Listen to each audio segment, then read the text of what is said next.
ಗಂಡ ಹೆಂಡತಿ ಕಲಹ, ವೈಮನಸ್ಸಿಗೆ ರಾಮಬಾಣ ಕೊಟ್ಟೆಯೂರು. ಶಿವನ ದರ್ಶನ ಮಾಡಿದರೆ ದಾಂಪತ್ಯ ಸಮಸ್ಯೆಗಳೆಲ್ಲ ಪರಿಹಾರ.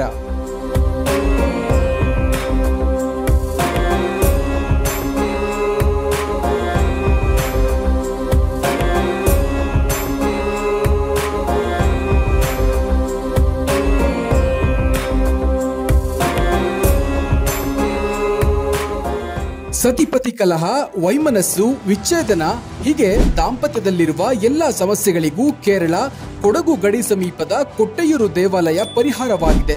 ಹೌದು, ಚಾಲೆಂಜಿಂಗ್ ಸ್ಟಾರ್ ದರ್ಶನ್ ಮತ್ತು ಪತ್ನಿ ವಿಜಯಲಕ್ಷ್ಮಿ ಸಮೇತರಾಗಿ ದೇವಾಲಯಕ್ಕೆ ಭೇಟಿ ನೀಡಿದ್ದಾರೆ. ಅಷ್ಟೇ ಅಲ್ಲ, ಬೆಳ್ಳಿ ಕೊಡದಲ್ಲಿ ಹಾಲನ್ನ ಹರಕೆಯಾಗಿ ಸಲ್ಲಿಸಿ ಪೂಜೆ ಮಾಡಿಸಿದ್ದಾರೆ. ಸಾಮಾನ್ಯವಾಗಿ ದಂಪತಿಗಳ ಬದುಕಲ್ಲಿ ತೊಡಕು ಇದ್ದರೆ ನಿವಾರಣೆ ಆಗಲಿ ಎಂದು ಕೊಟ್ಟೆಯೂರು ದೇಗುಲಕ್ಕೆ ಪೂಜೆ, ಹರಕೆ ಸಲ್ಲಿಸುವ ಪದ್ಧತಿ ಇದೆ. ದರ್ಶನ ಪಡೆಯಲು ಬಂದ ದರ್ಶನ್, ಮಹಾದೇವ ಕೇಳಿದ್ದೆಲ್ಲ ಕೊಡುವ ಉದಾರ ದೈವ. ಭಕ್ತಾದಿಗಳು ತಮ್ಮ ದಾಂಪತ್ಯಕ್ಕಾಗಿ ದೇವರ ಮೊರೆ ಬಂದರೆ ಪರಿಹಾರ ಕೊಡುವ ಮಹಾನ್ ಆಪತ್ ಬಾಂಧವ ಎಂಬ ನಂಬಿಕೆ ಇದೆ. ಹೀಗಾಗಿ ದರ್ಶನ್ ಹಾಗೂ ಪತ್ನಿ ಹರಕೆ ಸಲ್ಲಿಸಿದ್ದಾರೆ. ಒಮ್ಮೆ ಈ ದೇಗುಲಕ್ಕೆ ಬರುವುದು ಕಷ್ಟ, ಆದರೆ 2ನೇ ವರ್ಷ ತಾವಾಗಿಯೇ ಬರುವಂತೆ ಮಾಡುವ ಮಹಿಮೆ ಈ ದೇಗುಲಕ್ಕೆ ಇದೆ.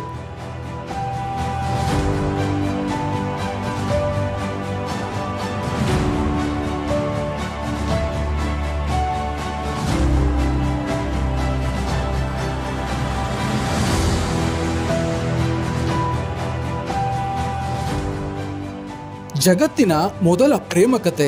ಕೈಲಾಸನಾಥ ಮಹಾದೇವನ ಪ್ರಿಯ ಮಡದಿಯಾಗಿ ದಕ್ಷನ ಮಗಳು ದಾಕ್ಷಾಯಿಣಿ ವಿವಾಹವಾಗುತ್ತಾಳೆ.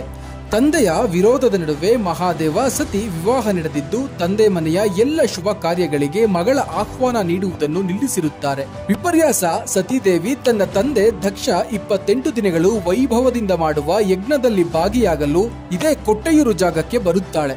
ಈ ವೇಳೆ ಶಿವನಿಗೆ ಹಾಗೂ ಸತಿಗೆ ಎಲ್ಲ ದೇವಾನುದೇವತೆಗಳು ಹಾಗೂ ಗಣಗಳ ಮುಂದೆ ಅಪಮಾನ ಆಗುತ್ತದೆ. ಗಂಡನ ಮಾತನ್ನ ತಿರಸ್ಕರಿಸಿ ಕರೆಯದೇ ಇರುವ ಕಡೆ ಬಂದು ಸತಿಗೆ ಅವಮಾನ ಆಗಿದ್ದಕ್ಕೆ ಆತ್ಮಹತ್ಯೆಗೆ ಶರಣಾಗುತ್ತಾಳೆ. ಈ ವಿಷಯ ತಿಳಿದ ಮಹಾದೇವ ರುದ್ರ ತಾಂಡವ ಆಡಿ ವೀರಭದ್ರನ ಹುಟ್ಟಿಗೆ ಕಾರಣನಾಗುತ್ತಾನೆ. ವೀರಭದ್ರ ಇಡೀ ದಕ್ಷ ಯಜ್ಞ ನಾಶ ಮಾಡಿ ದಕ್ಷನ ತಲೆಯನ್ನೇ ಕತ್ತರಿಸುತ್ತಾನೆ. ಆ ಸಂದರ್ಭದಲ್ಲಿ ಶಿವನಿಗೆ ತನ್ನ ಪತ್ನಿಯಿಂದ ದೂರವಾದ ವೇದನೆ ಕಾಡುತ್ತಿರುತ್ತದೆ. ಹೀಗಾಗಿ ದಂಪತಿಗಳು ಯಾರೇ ಬಂದು ಇಲ್ಲಿ ಆಶೀರ್ವಾದ ಕೇಳಿದರೂ ಅವರ ಸಂಸಾರ ಸುಖಕರ ಆಗುವಂತೆ ಶಿವ ಹರಸುತ್ತಾನೆ ಎಂಬ ನಂಬಿಕೆ ಇದೆ. ಮಸ್ತಕ ಕಳೆದುಕೊಂಡ ದಕ್ಷ ವಿಧ ವಿಧವಾಗಿ ಬೇಡಿ ಶಿವಾರಾಧನೆ ಮಾಡಿದ ಮೇಲೆ ಮತ್ತೆ ಪ್ರಾಣಿ ಮುಖವನ್ನ ದಯಾಮಯಿ ಆದ ಶಿವ ಇದೇ ಕೊಟ್ಟೆಯೂರಿನಲ್ಲಿ ದಕ್ಷನಿಗೆ ದಯಪಾಲಿಸಿರುತ್ತಾನೆ. ಹಾಗಾಗಿ ಶಿವನ ಈ ಸನ್ನಿಧಿ ದಂಪತಿಗಳಿಗೆ ವಿಶೇಷವೋ ವಿಶೇಷ. ಅವರ ಏನೇ ಸಮಸ್ಯೆ ಇದ್ದರು. ಕೊಟ್ಟೆಯೂರು ಕ್ಷೇತ್ರ ನೈಸರ್ಗಿಕ ಸೌಂದರ್ಯದಿಂದ ಕೂಡಿರುವ ಒಂದು ಪವಿತ್ರ ಸ್ಥಳ.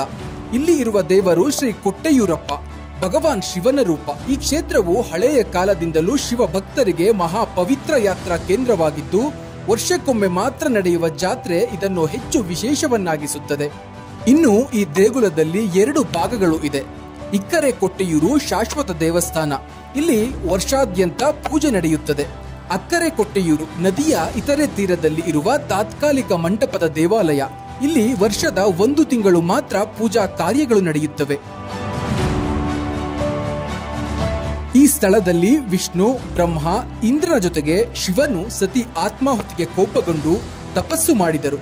ಆ ತಪಸ್ಸಿನ ನೆನಪಿಗಾಗಿ ಈ ಕ್ಷೇತ್ರ ಸ್ಥಾಪನೆಯಾಯಿತು. ಇಲ್ಲಿ ಶಿವನು ರುದ್ರ ಸ್ವರೂಪದಲ್ಲಿ ಪೂಜಿಸಲ್ಪಡುತ್ತಾನೆ. ಇದರಿಂದ ಈ ಕ್ಷೇತ್ರ ಶ್ರದ್ಧೆ, ಭಕ್ತಿ ಮತ್ತು ತಪಸ್ಸಿಗೆ ಪ್ರಸಿದ್ಧವಾಗಿದೆ. ಬೇಲಿ ಮರದ ಕಂಬಗಳಿಂದ ತಾತ್ಕಾಲಿಕವಾಗಿ ದೇವರ ಗೃಹ ನಿರ್ಮಿಸಿ ದೇವರನ್ನು ಪ್ರತಿಷ್ಠಾಪನೆ ಮಾಡಲಾಗುತ್ತದೆ. ಮಣ್ಣು, ಮರ ಮತ್ತು ನದಿಯ ನೀರಿನಿಂದ ಪೂಜಾ ಸಾಮಗ್ರಿಗಳನ್ನು ತಯಾರಿಸುತ್ತಾರೆ. ಇಲ್ಲಿನ ಪವಿತ್ರತೆ ಹೆಚ್ಚಾದ್ದರಿಂದ ತಾತ್ಕಾಲಿಕ ನಿರ್ಮಾಣಕ್ಕೆ ಮಾತ್ರ ಒತ್ತು. ಸಾವಿರಾರು ಭಕ್ತರು ಪಾದಯಾತ್ರೆಯಲ್ಲಿ ಭಾಗವಹಿಸಿ ದರ್ಶನ ಪಡೆಯುತ್ತಾರೆ. ಸ್ತ್ರೀಯರು ನಿರ್ದಿಷ್ಟ ನಿಯಮ ಪಾಲನೆಯೊಂದಿಗೆ ಮಾತ್ರ ದೇವಾಲಯ ಪ್ರವೇಶ ಮಾಡುತ್ತಾರೆ. ಈ ಜಾತ್ರೆ ಸಮಯದಲ್ಲಿ ಅಹಿಂಸೆ, ಮಾಂಸಾಹಾರ ನಿಷೇಧ, ಶುದ್ಧ ಆಚರಣೆ ಪಾಲನೆಯಾಗಬೇಕು. ಜಾತ್ರೆ ಮುಗಿದ ಮೇಲೆ ಇಡೀ ಮಂಟಪ ಮಣ್ಣು ಬೇಲಿಯಿಂದ ಮಾಡಿದ ಕಾರಣದಿಂದ ಅಕ್ಕರೆ ದೇವಾಲಯವನ್ನು ಸಂಪೂರ್ಣವಾಗಿ ಕೆಡವಲಾಗುತ್ತದೆ. ಯಾವುದೇ ಶಾಶ್ವತ ನಿರ್ಮಾಣ ಇಲ್ಲ. ಇದು ತಾತ್ಕಾಲಿಕವಾದ ಭಕ್ತಿ ರೂಪ ಮಾತ್ರವಾಗಿದೆ. ಅಕ್ಕರೆ ಕೊಟ್ಟೆಯೂರಪ್ಪನು ಭಗವಾನ್ ಶಿವನ ತಪೋರೂಪ.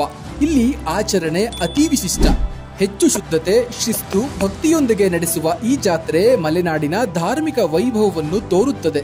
ಮತ್ತಷ್ಟು ದಾಂಪತ್ಯ ಸರಿಯಾದರೆ ಸಮಾಜಕ್ಕೆ ಉತ್ತಮ ವಾತಾವರಣ ಉಂಟಾಗುತ್ತದೆ. ದೇವರು ಎಲ್ಲರ ನಂಬಿಕೆಗಳನ್ನು ಸದಾ ಹೀಗೆ ಇಟ್ಟಿರಲಿ.